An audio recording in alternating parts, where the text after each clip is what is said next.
Protect yourself and your family from unexpected challenges.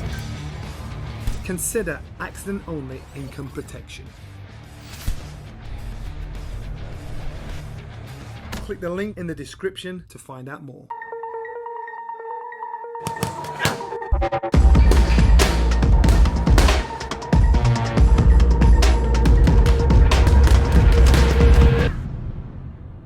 Boxing King Media in association with SaveMoreMoney.com. Delighted to be joined by the one and only Gareth A Davies. Gareth, thank you for joining us late in the evening on a Monday.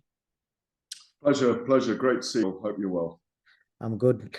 Let's talk about it, man. There's a lot of rumours flying out from all over the world. Some huge announcements are expected this week. You're a man in the know. Are these rumours true? Are you hearing the same sort of things? Well, I mean, obviously I know about the rumours. Had to comment on them on Saturday night on TalkSport on the show. Obviously, a list of fighters broken by Dan Raphael. There's even been a picture today on His Excellency Turki Al Sheikh's Instagram and Twitter showing him with Eddie Hearn and Anthony Joshua. You would assume that is here in London. So, you know, that what we're hearing is that he may be facing Otto Wallin. It's not confirmed, but that's a good fight if it is happening.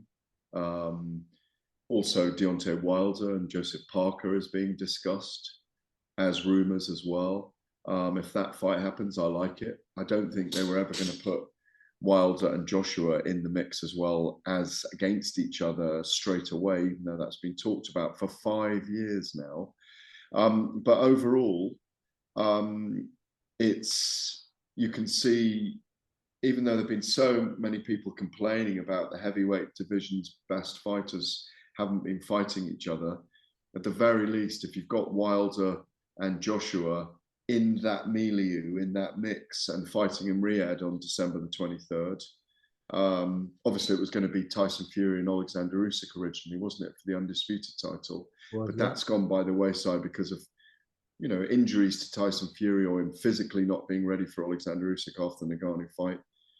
We're starting to get all the big names under one umbrella, and I think that's amazing for the heavyweight division if that does prove to be correct as the days go on. Definitely. So I'm actually going to start with that picture. You know, the pictures are kind of hallmarks of what we saw with the Usyk. You know, he took a picture with His Excellency literally a month or so before the announcement, and boom, the fight was kind of technically done. Signed, yeah. And now it's the same sort of thing.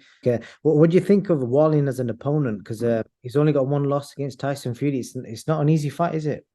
No, it's not an easy fight, and I think Joshua's quite a big favourite in that fight with the bookies, and I think I don't want to overstate or even understate how hard this fight is, but all these fights at this level, I think Wallin is in the top 10, just around about the top 10 in the world right now. He's got better and better and better. And Joshua, it's a good test for Joshua, a very good test. And he'll have to be on his mettle for that fight. But imagine if he gets a spectacular victory, it really puts him in the mix in the heavyweight division for these big fights, potentially Wilder, or maybe Ngannou, maybe Francis Ngannou. That's a fight that people have been talking about since Fury and Ngannou danced in the ring for 10 rounds. A lot of people have anticipated Ngannou staying in boxing and maybe facing Deontay Wilder, facing Anthony Joshua. They're all fights that would get you watching. They are all big kind of spectacles, if you like. So I think it's very good news if it does come off. Definitely. So one of the things I want to touch on before I go down the card that's been rumored is, you know, when we saw His Excellency Turki Al Sheikh start doing work with, you know, with Queensberry and Top Rank and, you know, Spencer Brand being involved as well, we kind of assumed that they wouldn't work with anybody else. Obviously, we're now seeing them working with Eddie Hearn. Obviously, Eddie's in the picture as well. So do you think that's a game changer? You know, having Matchroom involved as well now, all the promoters working together? You need all the promoters working together if they've got contracts with the fighters. So the fact that they are meeting, I think, represents the fact that we are going to get the biggest fights. I mean, otherwise it's just talk on YouTube channels. It's just talk and rumour in speculative stories on websites. The fact that, in my experience, when people get together, sit around a table, get personalities together, get in person, the fights get made. It's historically that way. Manny Pacquiao and Floyd Mayweather ran into each other. The fight got made up after a basketball game. I think, and that took 5 years of waiting. If the fact that we can get Deontay Wilder and Anthony Joshua at the same event, maybe in the same premises, maybe around the same press conferences, I think it's fantastic because it will only lead to those guys meeting down the line. As I just said, 5 years those talks have been ongoing. Timing, money, ego. It's always the thing. You've got heavyweight boxing and you've got the rest. And with heavyweight boxing, you've got, if the money's right at the moment and the timing is right, then we're going to get the fight. And clearly, the egos are in the right place because people are meeting in person. If that photo is to be believed today, and if they were in London, which is fantastic. Who do you think will be the promoter of the show? Because honestly, looking at the card, obviously we've got there's another debate here. Who's going to headline? Is it AJ versus Wallin? Is it Parker versus Wilder? Well, I don't know. I'll let them reveal that when they do the press conference. I mean, I don't know that you know, that all of these fights are rumored at the moment, so we don't know if they are all officially right or not. You know, we don't know if they're right. Do you think it's time the boxing fans probably realize that the Saudis are serious about boxing? Because if they pull this off, they're going to have Wilder, AJ, Jarrell Miller, what a personality he could be, Frank Warren, Eddie Hearn, all in the same building.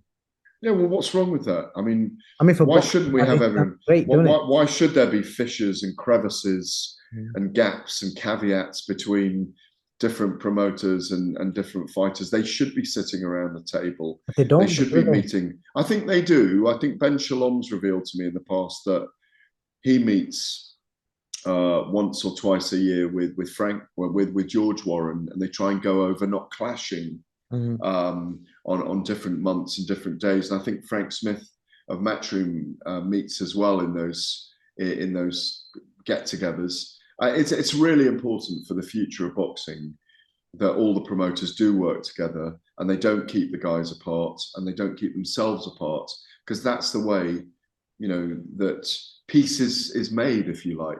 They all get around a table together. Maybe there are too many internecine rivalries in the sport which are blocking fights being made.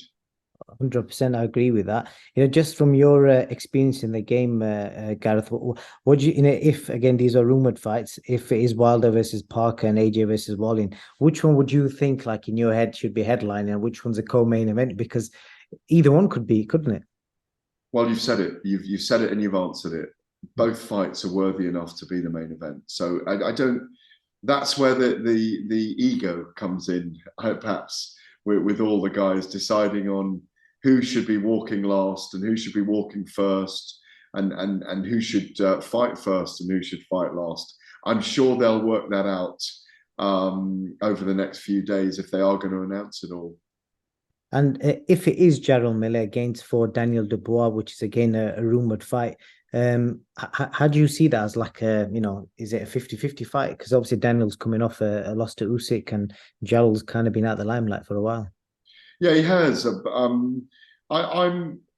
People disagree with this, but there were long periods in that fight with Alexander Usyk that Daniel Dubois really impressed me. He put Usyk under pressure. He really did put him under pressure in that fight. And I just think Jarrell Miller, if he's on his mettle, I think he'll stop Jarrell Miller. I think he'll be too powerful for him. But if he's not on his mettle, Jarrell Miller is a dangerous opponent. You know, he's close to, I think he might even be more than 300 pounds, a very big guy, big puncher. He's had his troubles in the past, a positive test, but it's great to see him back. He served his time. Again, it's a great event if they've got all these guys on, and if they've got Makhmudov on the card again. I'm a huge fan of his, Aslanbek Makhmudov. If they've got Frank Sanchez on there, he's in the top 5 of the WBC. If they've got all of these guys on the card, they've done an amazing job to get them all together. And I know, as you said, Spencer Brown's heavily involved in this as well. It doesn't matter who the main promoters are for the event. But as far as I understand it at the moment, there is a deal with Queensberry and Frank Warren, but I may be wrong about that. But that's my understanding at this moment. But I think obviously, sorry, go on. there are obviously other promoters involved as well. It'll just But be you need intriguing. others involved. 100%. It'll just be intriguing to know, I think, from a boxing fan point of view, which person was a catalyst in bringing all these promoters together. And then not only that, the broadcasters, I forgot to even mention that. Because, you know, AJ's got his deal with the Zone. And how does that work into this? There's so many. Yeah, he has got the exclusive deal with the UK, but they'll just have to fill it through that and work it. If you recall, the Fury Ngannou fight, DAZN Global, TNT Sports, ESPN were all involved. They'll just have to fill it their way through it. This is, you said the word game changer. Frank Warren's used the word game changer when this deal was signed with His Excellency Turki Al-Sheikh and the Riyadh season. And it is a game changer, and hopefully it will change boxing for the better, the fact they're doing this and bringing all these big names and big name promoters together. Last question, Gareth. If this card for the end of this year is rumored to be true, where will that card rank if it is as it's rumored for you in the history of boxing? Because for me, it's going to take some beating that. It's a very big card. It's, you know, I mean, if you think about it, I think if you count down the list of heavyweights in there, you might have like 6 of the top 10 in the world, or maybe 8 of the top 10 in the world in there. So it's a great achievement. I think it goes back to the days of the late 80s when Don King put a tournament together with an American broadcaster, and Mike Tyson emerged as the champion of it. I mean, it's not a tournament, this, but it's got the makings of it by getting everyone under one umbrella. I mean, I had George Groves in the Talk Sports studio with me on Saturday night, and obviously he ended his career in the final of I think it was the classic Super Sixes, or World Super Series, something like that. Super Series, World Boxing Series, some along them lines. Yeah, the classic Super Sixes was the one that Carl Froch was in years and years earlier. But the fact is, if you can get all the right players under all the right roof, you're going to get all the best fights. So, you know, it ranks back to that time, in my view, when Don King did that in the kind of mid to late 80s, and then Mike Tyson came to the fore. So it's great news. It is, and it's worth highlighting for the fans as well. I know you and myself both got to experience Riyadh season for the weeks that we were there.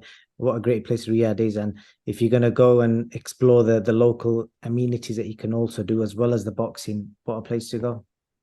Absolutely, you're spot on. It was an amazing place to visit, and it was a week I will never forget. 8 days I will never forget, including the gala dinner, which was just extraordinary, and meeting all those stars and heroes of the sport who, well, for me personally, in boxing and MMA, I've interviewed over 30 odd years plus. And the turnout was just extraordinary. Yeah, it was actually intriguing to see how many of them approached you and wanted to speak to you, because obviously you've been in the game a long time. So even you as a journalist, I bet were you starstruck at all with that?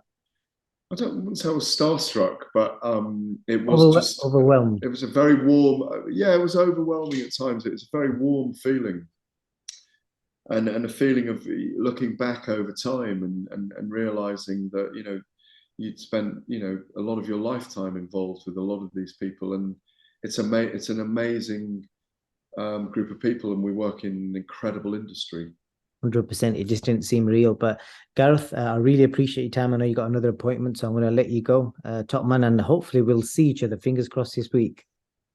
Hopefully we will. Have you ever been stranded on the side of a motorway with a broken down car? Like me, is that something that worries you? That's where motor breakdown insurance comes in. If your vehicle breaks down, a trained professional will be sent out to get you back on the road. Or if this is not possible within the specified time frame, to transport you to your home or to the nearest garage.